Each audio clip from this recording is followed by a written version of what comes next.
Expect me, nigga, like you expect Jesus to come back. Expect me, nigga, I'm coming. Expect me, nigga, like you expect Jesus to come back. Expect me, nigga, I'm coming. So, I don't know, you probably maybe have saw the press conference. Tupac finally came out of hiding. Yeah.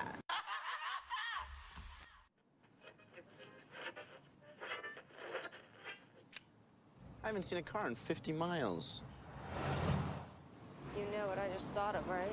Kenny and Darla, You believe that story? that they had to go looking for her head. They only found the car. They never found her head.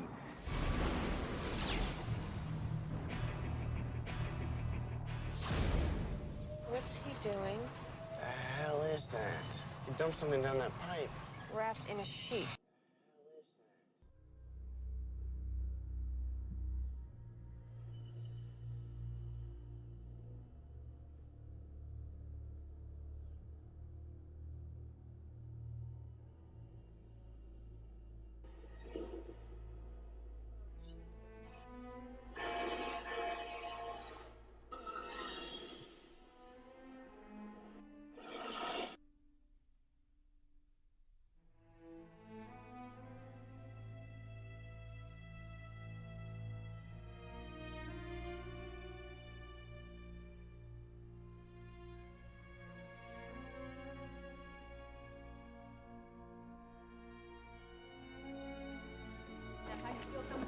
Nah, don't block my way and don't hit my lawyer.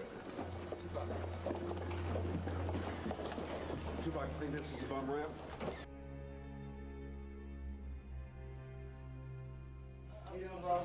You're at a gun show in the US, so why not pick up an autograph from the killer of Trayvon Martin? Sitting quietly in a corner of the exhibition in Orlando, Florida, George Zimmerman signs photos and is ready for a chat, revealing a slice of life for the controversial figure who was acquitted of the murder and manslaughter of the black teenager last year.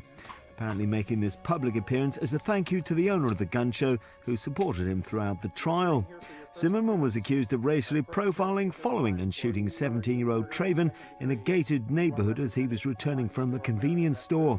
He claimed self-defense, and the trial shone a spotlight on Florida's Stand Your Ground law, which allows someone in fear of his or her life to use lethal force, which Zimmerman did. It prompted a series of protests about a law which many view as a license to commit murder, and even led to comment from US President Barack Obama. Since his acquittal, Zimmerman has had several brushes with the law. As well as being stopped twice for speeding, he was questioned by police in September after his estranged wife called authorities saying he'd threatened her with a gun. Today we met up with George Zimmerman at this gun store, asking him what life has been like since he was acquitted of murder last year. How come you stayed in Florida? Why didn't you just leave? I didn't. I went all over the United States. I met great people from here to Texas and even up north. Do you plan to stay here or do you plan to leave? I plan to go wherever the wind takes me. Why not just change your name, wear a hat, disguise yourself, and then live your life the way you want to live your life? Sure, I do disguise myself. I do wear a hat and sunglasses, etc. But I'll never change my name. I've had so much taken away from me. I'll never let someone take my name away from me. Same reason I won't leave the United States. This is my country, and I won't leave. No one's going to make me leave. Do you have any remorse? In which aspect? In what had happened on February 26th? Sure, and again, I hate to deflect, but I have to because of the Department of Justice's investigation. And what happened the night you and your girlfriend were calling 911 on each other? Again, I can't answer that. But you seem happy and you're back together again. I mean, you mean with her? I try to be as happy as I can with everybody, yes. Zimmerman wouldn't talk about his domestic dispute with his estranged wife, Shelley. He realizes his actions are being closely watched and says he still gets death threats. What's it been like since the trial for you to try and live a normal life? I think America can answer that. From what I understand, my speeding ticket was the first internationally publicized speeding ticket. So there's a tremendous amount of interest. There's a tremendous amount of everything I do is hyper scrutinized, and I realize that. So I try to stay out of it. Zimmerman tells us he's getting treated for post-traumatic stress disorder as he goes from hotel to hotel. It is a challenge, I can tell you that much. And what is it that keeps you going? My faith in God. He tells us he wants to go back to school one day and get his degree. Zimmerman says he still walks around with a gun for his own safety. He's not sure when the Department of Justice investigation into the shooting of Trayvon Martin will be completed. In Orlando, Valerie White, Fox 35 News.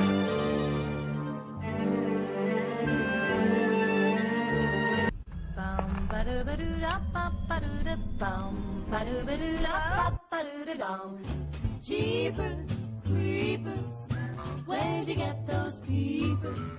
Jeepers, creepers, where'd you get those eyes? Is this your idea of a little adventure?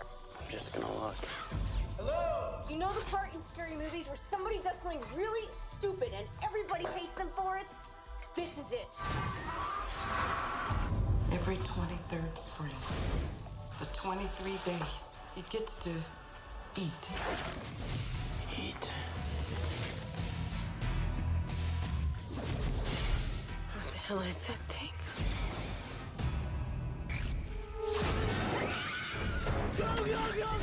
It's stuck in reverse! He must have 5, maybe 600 bodies down there. You've got something it likes, one of you.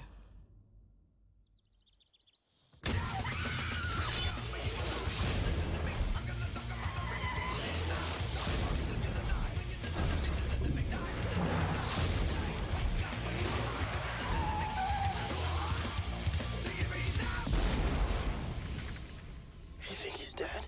They never are. Jeepers Creepers. Expect me, nigga, like you expect Jesus to come back. They got my friends laughing, you alone. Expect me, nigga, like you expect Jesus to come back.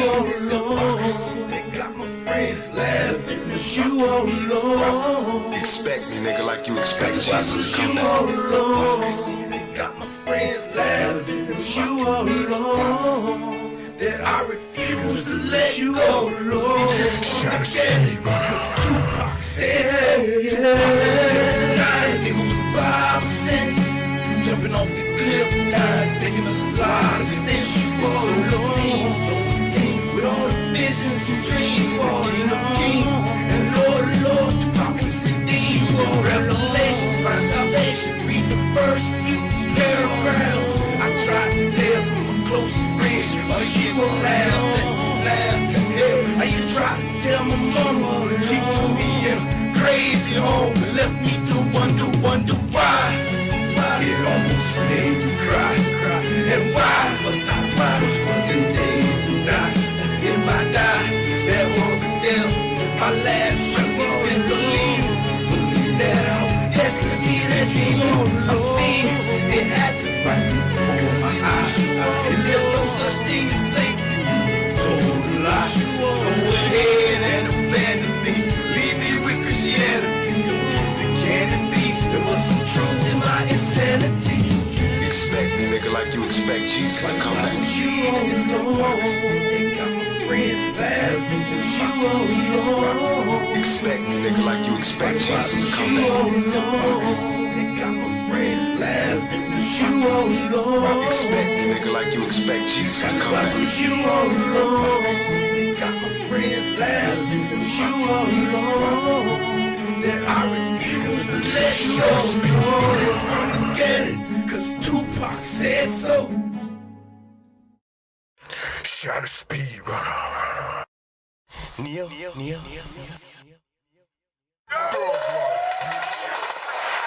Dog life, bitch. Going out like that. Shot a speed runner. Shot a speed runner. Shot a speed runner. Judy. Shot a speed runner. Dog life, bitch. Going out like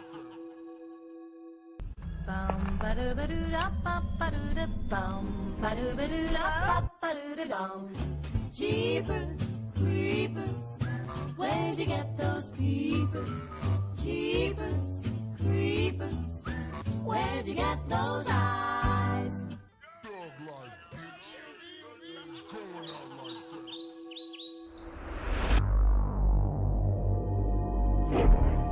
From UFOs to ghosts and psychic powers, history is riddled with unexplained events. You can turn back now and learn the stuff they don't want you to know.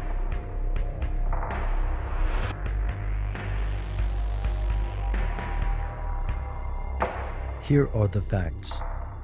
The Black Panther Party for Self-Defense was founded in Oakland, California in 1966 by Huey Newton and Bobby Seale. They originally wanted to protect local residents from police brutality. As the party evolved, its goals expanded. The group called for nationwide changes meant to combat racial inequality in the United States. By the late 1960s, the organization had over 2,000 members. Critics of the party saw the organization as a racist hate group, while supporters agreed with its push for equality, if not its violent methods. The federal government considered the Panthers terrorists. In the FBI's estimation, the Black Panther Party was an extremist group that advocated the use of violence and guerrilla tactics to overthrow the U.S. government. Neutralizing the Panthers and other political dissidents became a #1 priority for the FBI. But how far would the government go to prevent the spread of subversive elements? Would they, in fact, break the law? Here's where it gets crazy.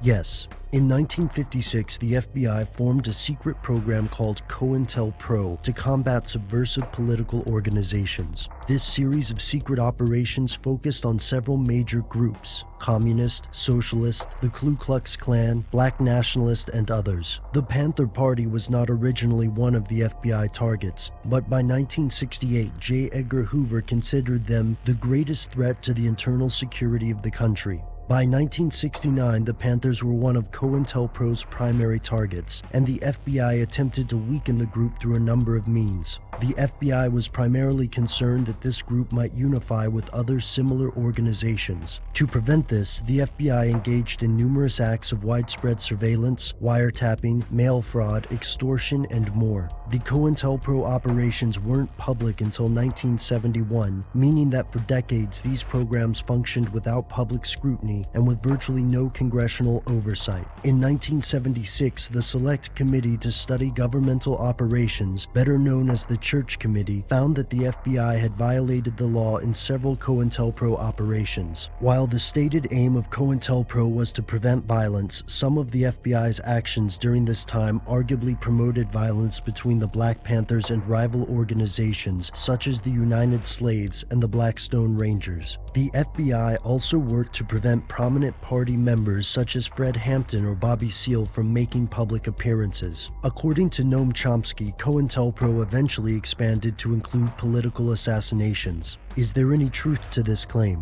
To answer this question, we must examine the death of Fred Hampton, who died during an FBI and Chicago police force raid on December 4, 1969. Hampton had a reputation as a remarkable political organizer, and he had the diplomatic skills necessary to unify rival black nationalist movements. Supporters of the Panther Party claimed that Hampton was assassinated, and that the government feared Hampton could become a visible leader unifying the Black Power movement. To this day, the FBI, the Justice Department, and the Chicago Police Force reject any claims of political skullduggery, maintaining that the raid was conducted correctly.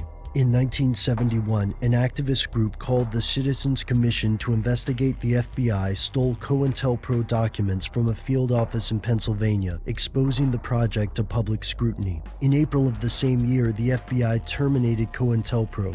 Yet numerous critics of the U.S. government believe that the strategies used in COINTELPRO operations are still in use today. But which strategies, and against whom? For now, that seems to be the stuff they don't want you to know.